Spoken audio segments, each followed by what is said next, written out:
Hi there, welcome back to Watch by Ashley. Today we're taking a closer look at director Ryan Coogler's latest release, Sinners. And this film features his frequent collaborator, Michael B. Jordan. You boys twins? Nah, we cousins. So when you put Ryan Coogler together with Michael B. Jordan, expectations are extremely high. They've had a lot of success with Black Panther and the Creed franchise. And so when you think about this movie, it's a kind of something left field for both of them. It's a vampire movie taking place in the Mississippi South during the 1930s when there's Jim Crow laws. And so on paper, that sounds like a very strange combination. And so these two had to prove that they could find success and captivate audiences without the safety net of Marvel or the Rocky franchise beneath them. And so with a budget of $90 million, which is rumored to be primarily spent on the director, it was time to see if they would find that success. And at the box office, they did. It's brought in about $365 million, and I'm sure this is going to be very successful on streaming platforms. The only thing I would say is I kind of think this movie is more suited for an October release because it really does have those Halloween vibes.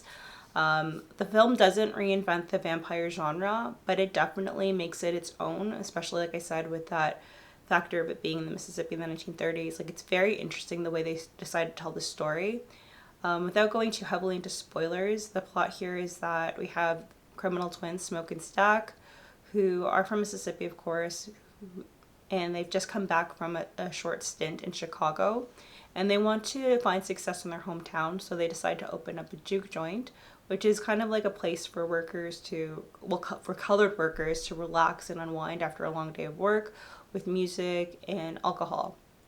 Joining them on this journey is their cousin, Preacher Boy, who is an aspiring guitarist who's been warned by his father that his love for music and the music that he's playing will not lead him to a good path, and only bad things can come from this. And on their opening night, of course, they're visited by some supernatural visitors. So I'll leave that there in terms of spoiler free. All vampire films tend to be a little bit different and they have their own rules. So I did appreciate that they laid out the groundwork very clearly in terms of how their vampire folklore was going to work out. I really enjoyed it, you know. One thing I didn't expect from this movie was to have almost like a vampire river dance outside of the juke joint with like the juke patrons or like all black really into it, and I loved it. It just felt very campy in theater.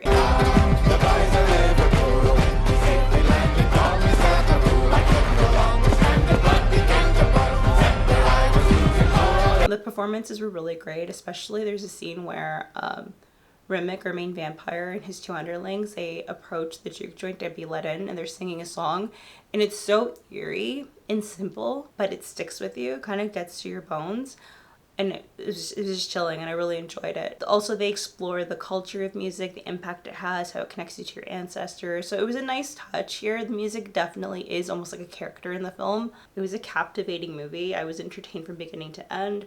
There were some spots where I felt like it was a bit rocky at the beginning. Some things felt a little heavy-handed in my opinion, but at the same time I understand for the era, like, they couldn't pass up exploring certain aspects. And again, I'll get into that in spoilers. But overall, if you want to know whether or not you should watch this movie, I would say give it a shot. It's 9 out of 10 for me. Solid performance from director and lead here, Michael B. Jordan. Visually, Coogler, you know, he does what he does. He does it very well. He's very intentional with the way he filmed this movie. We get to see dueling aspects, like even with the Smoke twins, one is in red, the other is in blue.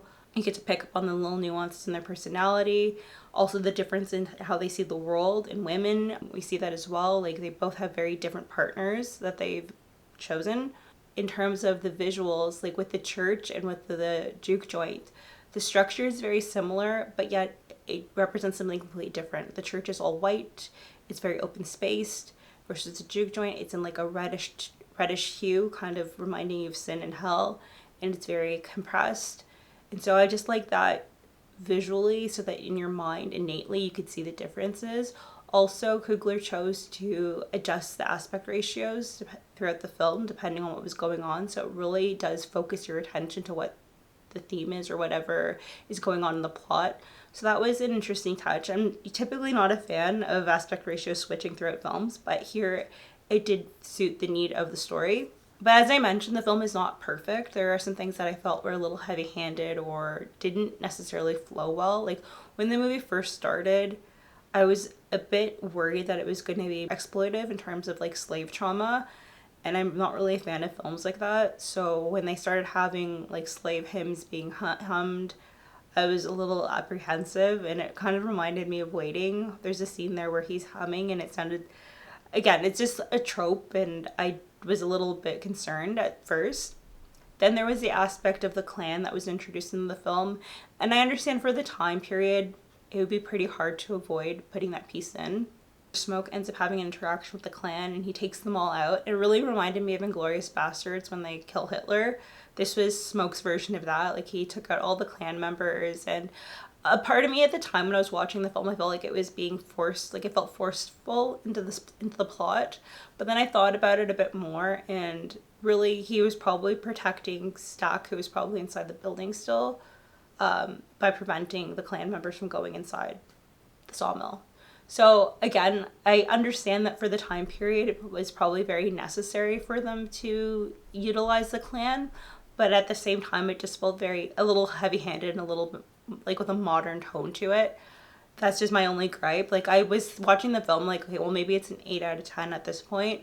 But then the epilogue happened, the ending happened, and it brought it back up to a 9 for me because I really love the idea that Stack had been alive all this time with Mary, exploring the world, and he came just to see Preacher Boy at the end, or towards the end of his life, and offered him immortality. I thought that was a really awesome ending to the movie. Michael B. Jordan does a fantastic job in Double Duty here. He gives a very strong performance, and over the last 10 years we've really seen Michael B. Jordan come into his own, and Ryan Coogler does a great job in letting Michael do his thing, like really embrace the characters. Like Michael B. Jordan has proven that he's more than just his physique. He actually has grit with his acting chops here, and they are on full display. This was a very solid performance from him, and I hope he gets the recognition he deserves for it. So those are my thoughts in regards to Sinners.